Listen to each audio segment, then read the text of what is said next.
just wanted to show this video to help anybody out if possible. My wife bought a old KitchenAid coffee grinder model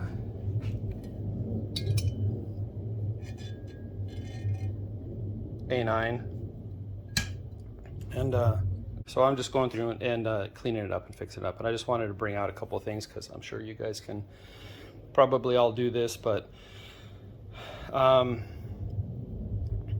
was noticing a lot of vibration in the bottom end, down in here, where this goes. When you flip it over and it's together, this is what you see.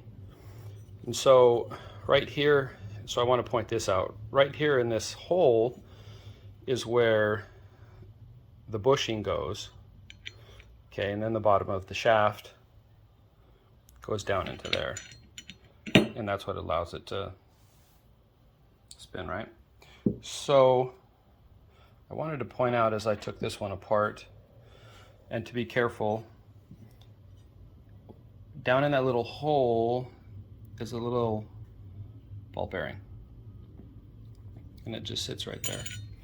So if you're not paying attention and you take this apart, you could fling that thing and never find it ever again. So when you take this off, when you take the bearing apart, which looks like this basically. Okay, so when you take that apart, you take the retainer off and you take the bushing out, there's that left behind. So make sure you don't lose that. Just wanted to point that out. And bracket's a little bent, need to straighten a teeny bit, but anyway, it's meant to be bent because it's supposed to keep the bushing, retain it down. But I'm going to clean that up with the wire brush. And then also, I kind of want to bring up the point of, see, there's one of these bushings here, and there's also one down in there. So basically the top end. So there's one in the bottom, and then there's one in the top. Okay. Now when you put this together, all of these parts, they go in the bottom, and then you have no access to that. So if you could just go ahead and you put that in and you tighten it down, there's a good chance that that bushing isn't going to be true, meaning straight up and down with the shaft, because the top end of that goes into it. And when I took this apart, initially I took it apart differently to where I had left that in there, and I just pulled that out. And so while it was in there, I reached down in with my screwdriver, because I hadn't taken the top end apart yet, which contained that and that. The screws were already a little loose, a little bit. So I'm not 100% sure if you put that in and you tighten them down just enough to where that bushing can move. When I mean move, I just mean rotate, as if, you know, when it's sitting in there like that, it can still rotate a little bit. You tighten it down just enough to let it rotate. And the reason you'd need to, and you can't just put it in and tighten it and guess, is because that shaft has to slide in there and it has to be true with it. Meaning, so if you're off a degree, it's going to bind up against the shaft and it's not going to rotate smoothly. So one solution that I found is either one, put the bracket in, and if somebody knows the answer to this, then please say so.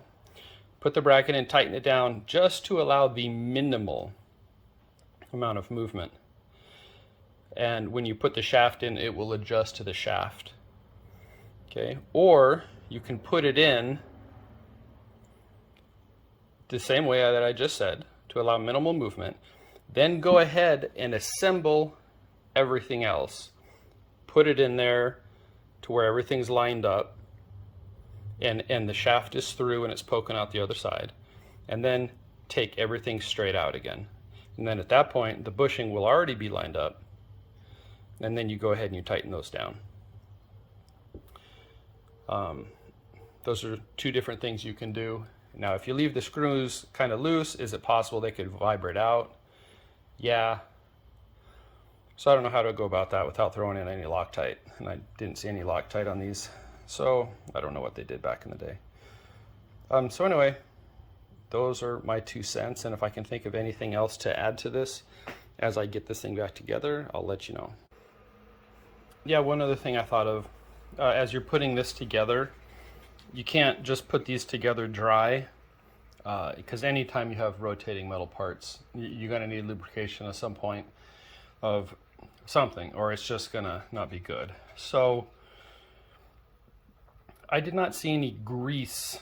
Now, I don't know if this thing has been taken apart before, to be honest with you. I don't know, but I'll just go with it. And I didn't see any remnants of grease inside of that.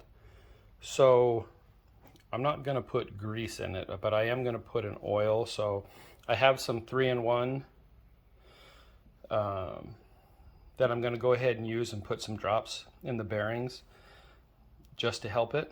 And but there might be a better idea. It might be something else. I wouldn't use WD-40 or a spray like that, because I don't know, in my thought, it's just not solid enough. You need something in there that's oily and that's going to stick and stay.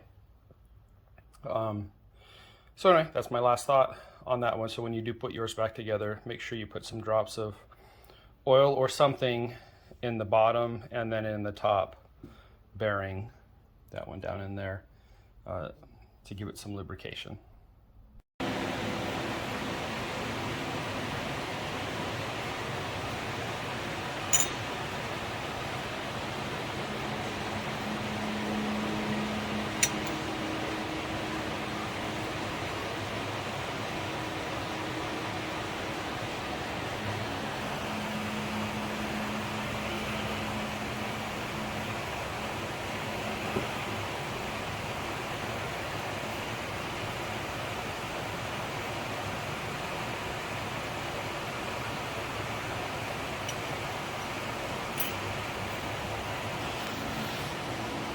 So after getting it together and messing around with the bearing and then taking this and putting it in there, and when I did take this one apart, these screws were down tight.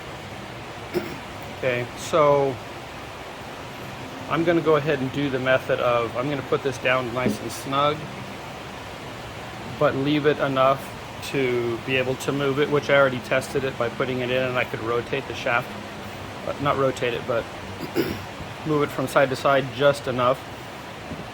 So I'm going to leave it that way, and I'm going to do the same thing with the other one, put it together, and then literally just pull it apart again and tighten them where they are. That's the best way I can think to do it. That's just my opinion. Like I said, I'm sure there's a right way to do it. I just don't know it, but I'll let you know how it turns out. Okay, so I got it back together again. Wanted to add in a couple things. When I initially showed the putting it together, at least the bottom bushing, I showed putting in the ball bearing, and then I fitted it up to align the shaft and the bearing. Don't put the ball bearing in at that point, because it's just going to fall out, and that's what it did to me, and I was like, oh, that's kind of dumb. So go ahead, if you do it the way I did it, you can